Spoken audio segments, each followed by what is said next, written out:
ভিডিওতে আমি বোঝাতে চাই কিভাবে মাইক্রোনেজ এনএস ন্যাজাল স্প্রে ঠিক করে ব্যবহার করতে হয়।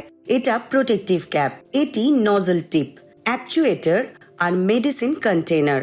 এই ন্যাজাল স্প্রেটি ইনস্ট্রাকশন অনুযায়ী আপনার ডক্টর যেভাবে বলছেন সেভাবে ব্যবহার করুন। প্রথমে আপনার বাচ্চাকে হাত ধুতে উৎসাহিত করুন। 5 সেকেন্ডের জন্য বোতলটি ধীরে ধীরে ঝাঁকান ওপর আর নিচের দিকে, আর প্রোটেক্টিভ ক্যাপ খুলে দিন।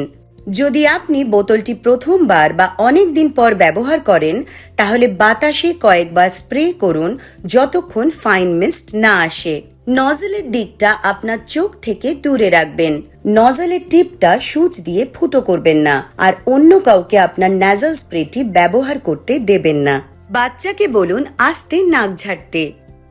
বোতলটি ওপর দিকে রেখে মধ্যমা দিয়ে নজলের পরের ভাগটা ধরুন। ধীরে ঢোকান।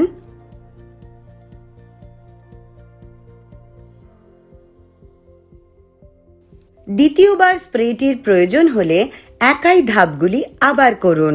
তারপর পাশ পরিবর্তন করুন এবং অন্য নাকের ছিদ্রের জন্য একই কাজ করুন।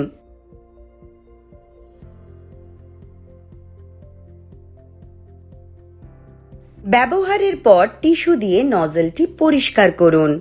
ন্যাজাল স্প্রে পরিষ্কার করার উপায়: প্রতি সপ্তাহে ন্যাজাল স্প্রের নজল পরিষ্কার করা জরুরি। বোতল থেকে নজলটি আলাদা করার জন্য নজলটি ওপর দিকে ধরে টানুন। ক্যাপটি আর নজলটি প্রবাহিত জলে ধুয়ে নিন। নজল আর ডাস্ট ক্যাপটি উষ্ণ জলে ডুবিয়ে রাখুন কিছুক্ষণের জন্য। আবার বোতলে নজল আর ক্যাপটি লাগানোর আগে ঘরের উষ্ণতায় শুকিয়ে নিন। বিশদে পরিষ্কার করা জানতে নির্দেশাবলী পড়ুন বা ডক্টরকে জিজ্ঞেস করুন। সহজ ব্যবহার, প্রথম স্প্রে থেকেই কার্যকরী। মাইক্রোনেজ এনএস এর সাথে স্বস্তি। বিশদে জানতে আপনার ফিজিশিয়ানের নির্দেশ মানুন। গুরুত্বপূর্ণ নির্দেশনা: এই প্রোডাক্ট আপনার ডক্টরের পরামর্শ ছাড়া ব্যবহার করা উচিত নয়। প্রস্তাবিত ডোজের বেশি ব্যবহার করবেন না।